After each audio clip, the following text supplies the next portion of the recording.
प्रधानमंत्री मोदी ने संयुक्त अरब अमीरात की सफल यात्रा की, जहां उन्होंने राष्ट्रपति और शासक महामहिम शेख मोहम्मद बिन जायद अल नहयान से मुलाकात की और COP28 के मनोनीत राष्ट्रपति डॉक्टर सुल्तान अल जावेर से भी मुलाकात की। दोनों देशों के बीच आदान प्रदान हुआ। स्वास्थ्य, रक्षा, संस्कृति और फिटनेस समेत अन्य मुद्दों पर विभिन्न समझौते हुए। दोनों नेताओं ने द्विपक्षीय संबंधों के विभिन्न पहलुओं पर भी व्यापक चर्चा की, जहां नेताओं ने जलवायु महत्वाकांक्षा, डिकार्बनाइजेशन और स्वच्छ ऊर्जा पर सहयोग बढ़ाने और UNFCCC कांग्रेस ऑफ पार्टीज के 28वें सत्र से ठोस और सार्थक परिणाम प्राप्त करने के लिए मिलकर काम करने की प्रतिबद्धता जताई। यात्रा के दौरान प्रधानमंत्री मोदी और UAE के राष्ट्रपति अल नहयान 3 ऐतिहासिक समझौता ज्ञापनों के आदान प्रदान के गवाह बने। भारतीय रिजर्व बैंक और संयुक्त अरब अमीरात के सेंट्रल बैंक के बीच सीमा पार लेन देन के लिए भारतीय रुपये और संयुक्त अरब अमीरात दिरहम के उपयोग को सक्षम करने के लिए स्थानीय मुद्रा निपटान LCS प्रणाली पर एक समझौता ज्ञापन पर हस्ताक्षर किए गए। भारतीय शिक्षा मंत्रालय, संयुक्त अरब अमीरात के अबू धाबी शिक्षा और ज्ञान विभाग और भारतीय प्रौद्योगिकी संस्थान दिल्ली के बीच अबू धाबी में IIT दिल्ली के एक परिसर की स्थापना के लिए एक और समझौता ज्ञापन का आदान प्रदान किया गया है।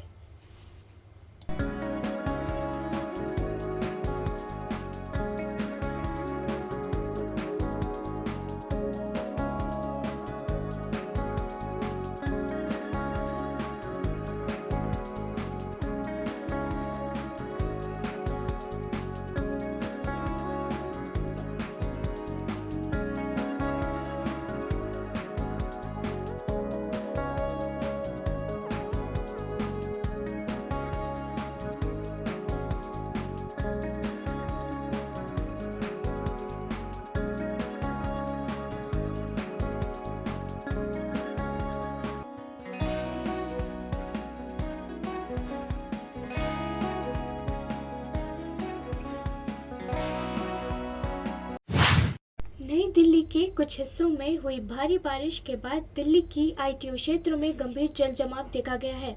दिल्ली अलर्ट मोड पर है क्योंकि यमुना नदी का जलस्तर पहले ही खतरे के निशान को पार कर चुका है। इसने शहर सरकार और बचाव एवं पुनर्वास टीमों को निचले इलाकों में रहने वाले लोगों को युद्ध स्तर पर सुरक्षित स्थानों पर स्थानांतरित करने के लिए मजबूर कर दिया है। केंद्रीय जल आयोग CWC के नवीनतम पूर्वानुमान के अनुसार जल स्तर और बढ़ने की उम्मीद है।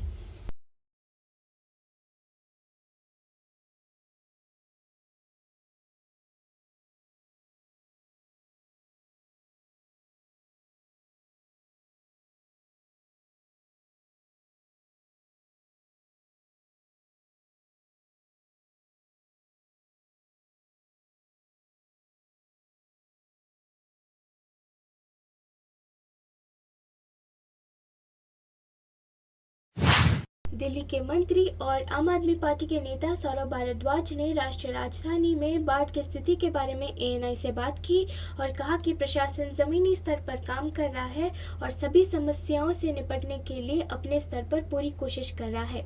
आगे बोलते हुए उन्होंने कहा कि सरकार उन्हें चिकित्सा सुविधाएं भी प्रदान कर रही है और आश्वासन दिया कि पीड़ितों को सभी आवश्यक सहायता दी जा रही है। सौरभ भारद्वाज का ये कहना है कि प्रशासन जमीनी स्तर पर काम कर रहा है और बाढ़ से प्रभावित लोगों की सभी समस्याओं से निपटने के लिए हर संभव प्रयास कर रहा है। हम उन्हें चिकित्सा सुविधाएं भी प्रदान कर रहे हैं और सभी आवश्यक सहायता दी जा रही है। अब बारिश हो रही है और तेज़ बारिश हो रही है तो निश्चित तौर पे चुनौतियां बढ़ेंगी, मगर आप देख सकते हैं कि हमारे साथ कई सारे सीनियर ऑफिसर्स इस वक्त बारिश में ग्राउंड पे हैं। DM साहब भी हैं और हमारे फाइनेंस सेक्रेटरी साहब भी हैं, सीनियर ऑफिसर्स हैं, मगर इस वक्त ग्राउंड पे हैं, भीगे हुए हैं। तो प्रशासन हर तरीके से जो है चाहेगा कि लोगों की मदद हो सके। जो कमियां हैं वो मैं यहाँ नोट करूँगा, उसको लिखूँगा, उन कमियों को दूर किया जाएगा। बहुत सारे लोग हैं यहाँ पे जो मवेशियों के साथ हैं। अब दिक्कत ये है कि द्वारका के डीसीपी एम हर्षवर्धन ने एएनआई को बताया कि लड़के फुटबॉल खेलकर घर आ रहे थे और वापस जाते समय वे एक निर्माणाधीन गोल कोर्स की दीवार से कूदे और डूब गए। उनके साथ मौजूद उनके एक दोस्त ने पुलिस को सूचना दी, जिसके बाद टीम मौके पर पहुंची और शवों को बरामद किया। पुलिस ने मामले में केस दर्ज कर लिया है और जांच की जा रही है। पुलिस ने बताया कि घटना में जान गंवाने वाले सभी लड़के 20 साल के थे।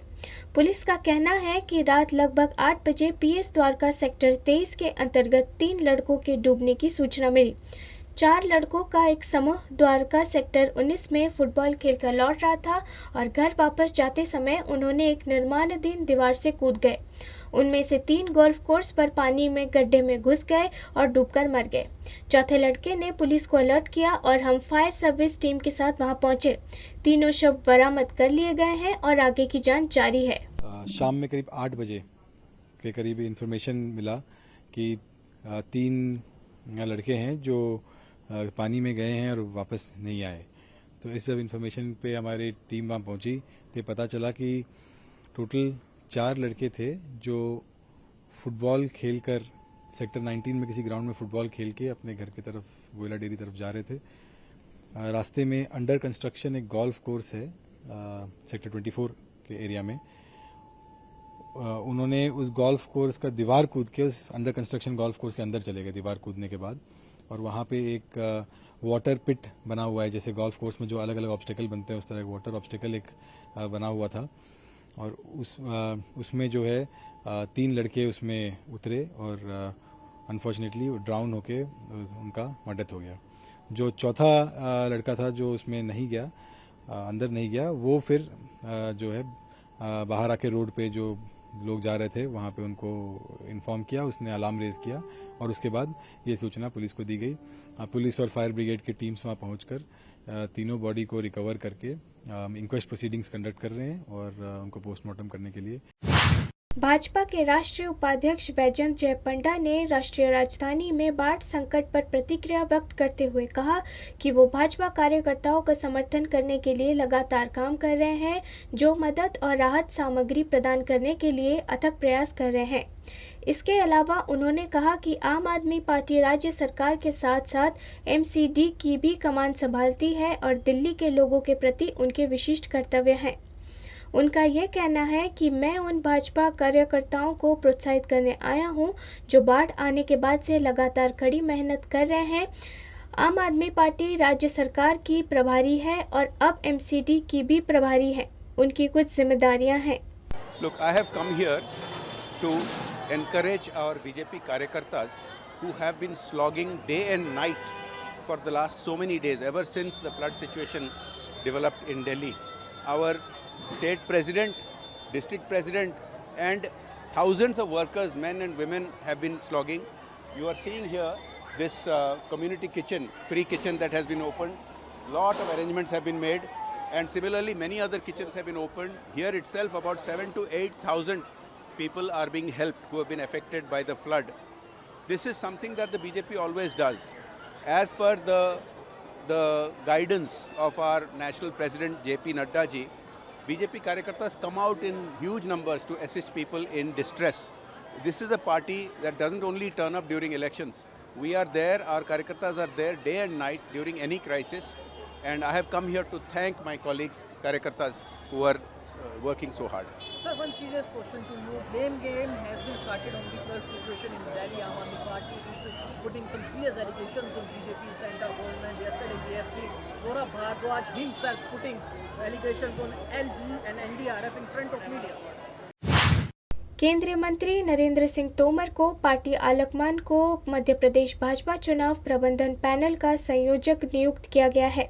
पदभार संभालने के बाद नरेंद्र सिंह तोमर ने मीडिया से बातचीत की और कहा कि पार्टी के एक कार्यकर्ता के रूप में सभी को कुछ जिम्मेदारियां मिली हैं और पार्टी ये सुनिश्चित करने की पूरी कोशिश कर रही है कि भाजपा राज्य में पूर्ण बहुमत के साथ सफलतापूर्वक सरकार बनाए। एक कार्यकर्ता के रूप में हर किसी को समय समय पर कुछ जिम्मेदारियां मिलती हैं। नरेंद्र सिंह तोमर ने कहा, हम ये सुनिश्चित करने की पूरी कोशिश कर रहे हैं कि राज्य में आगामी विधानसभा चुनाव में भाजपा पूर्ण बहुमत के साथ अपनी सरकार बनाए। समय समय पर अनेक प्रकार की जिम्मेवारियां विभिन्न कार्यकर्ताओं को दी जाती हैं। पार्टी की योजना के अंतर्गत चुनाव प्रबंधन की दृष्टि से पार्टी ने मुझे आदेशित किया है। मेरी कोशिश रहेगी कि सभी राज्य इकाई और जिला इकाई के कार्यकर्ताओं के साथ मिलकर इस जिम्मेवारी का पार्टी की अपेक्षा के अनुसार निर्वहन कर सकूं। आने वाले कल में नवंबर माह में विधानसभा के चुनाव अपेक्षित हैं। भारतीय जनता पार्टी के सभी कार्यकर्ता नीचे से लेकर ऊपर तक चुनाव की तैयारियों में प्राणपण से जुटे हुए हैं और आने वाले समय में जो कार्यक्रम हैं वो अच्छे से हों, परिणामदायक हों और 2023 में भारतीय जनता पार्टी बहुमत की सरकार बनाए, इसका प्रयत्न हम सब मिलजुल कर करेंगे। कांग्रेस अध्यक्ष मल्लिकार्जुन खड़गे ने 2024 के लोकसभा चुनावों की रणनीति पर विचार विमर्श करने के लिए असम को छोड़कर पूर्वोत्तर राज्यों के पार्टी नेताओं से मुलाकात की। बैठक में मेघालय, अरुणाचल प्रदेश, नागालैंड, मणिपुर, त्रिपुरा और सिक्किम के नेता उपस्थित थे। राष्ट्रीय राजधानी में AICC मुख्यालय में आयोजित बैठक में कांग्रेस महासचिव KC वेणुगोपाल भी थे। बैठक के बाद जयराम रमेश ने कहा कि मानसून सत्र में कई मुद्दे उठाए जाएंगे और कांग्रेस इस पर कायम रहेगी। आने वाले मानसून सत्र में हमारे पास उठाने के लिए कई मुद्दे हैं। पहला होगा मणिपुर। हम पीछे नहीं हटेंगे। ये मुद्दा बहुत महत्वपूर्ण है। चर्चा प्रधानमंत्री की मौजूदगी में होनी चाहिए और उन्हें इस पर बोलना चाहिए। मणिपुर में जो कुछ हुआ, केंद्र सरकार और राज्य सरकार क्या कर रही हैं? उन्हें मणिपुर हिंसा को लेकर अपनी रणनीति से लोगों को अवगत कराना चाहिए। उद्घाटन के नाम पर रेलवे सुरक्षा से समझौता किया जा रहा है। नेताओं को बोलने की अनुमति नहीं है, ऐसे जयराम रमेश ने कहा। मणिपुर में करीब 2 महीने से खासकर कुकी और मैतेई समुदायों के बीच हिंसक झड़पों हो रही हैं। विपक्षी दलों ने सरकार पर हिंसा रोकने में नाकाम रहने का आरोप लगाया है। साथ ही कांग्रेस नेता और वायनाड के पूर्व सांसद ने 29 जून को राज्य का दौरा किया और कहा, मणिपुर को ठीक करने के लिए शांति की जरूरत है। प्रधानमंत्री मोदी गुरुवार को फ्रांस पहुंचे। वे शुक्रवार को बैस्टिल डे परेड में सम्मानित अतिथि के रूप में शामिल हुए। प्रधानमंत्री नरेंद्र मोदी पहले भारतीय प्रधानमंत्री बन गए हैं जिन्हें फ्रांस के राष्ट्रपति इमैनुअल मैक्रोन द्वारा फ्रांस के सर्वोच्च नागरिक और सैन्य सम्मान Grand Cross of the Legion of Honour से सम्मानित किया गया है। टिक प्रधानमंत्री नरेंद्र मोदी पहले भारतीय प्रधानमंत्री बन गए हैं जिन्हें फ्रांस के राष्ट्रपति इमैनुअल मैक्रोन द्वारा फ्रांस के सर्वोच्च नागरिक और सैन्य सम्मान Grand Cross of the Legion of Honour से सम्मानित किया गया है। 5-6 ऐसे बड़े मुद्दे हैं। पहला विषय तो मणिपुर है। इसमें प्रधानमंत्री जी को भी बोलना चाहिए। प्रधानमंत्री की मौजूदगी में ये बहस होनी चाहिए। इनॉग्रेशन के नाम पर जो कॉम्प्रोमाइज, जो समझौता हुआ है रेल सुरक्षा को लेकर, सांसदों को बोलने का मौका नहीं है। प्रत्यक्ष रूप से मोदी सरकार खुद कर रही है यह आक्रमण। जो 20 तारीख को हमारा मानसून सत्र शुरू होने वाला है, लोकसभा का और राज्यसभा का, उसमें जो विधेयक पेश होने वाले हैं सरकार की ओर से, जो मुद्दे हमें उठाने हैं हमारी विपक्ष की ओर से और खास तौर से कांग्रेस पार्टी की ओर से, उस पर लंबी चर्चा हुई। हमारे लिए 5-6 ऐसे बड़े मुद्दे हैं जिस पर हम जरूर चर्चा चाहेंगे, बहस होनी चाहिए। इसकी हम मांग करेंगे लोकसभा में और राज्यसभा में। पहला विषय तो मणिपुर है। इस पर कांग्रेस पार्टी अड़िग है। इस पर हम इससे पीछे हटेंगे नहीं। इस पर चर्चा होना जरूरी है। शुरुआत में ही इस पर बहस होने की जरूरत है। इसमें प्रधानमंत्री जी को भी बोलना चाहिए। प्रधानमंत्री की मौजूदगी में ये बहस होनी चाहिए और प्रधानमंत्री को जो हुआ है मणिपुर में, जो चुनौतियां हैं, सरकार क्या कर रही है, केंद्र सरकार क्या कर रही है, राज्य सरकार क्या कर रही है और करने वाली है, उसको संसदों को अवगत कराएं, उसकी जानकारी दें, बयान दें, स्पष्टीकरण दें, अपना मौन व्रत तोड़ें।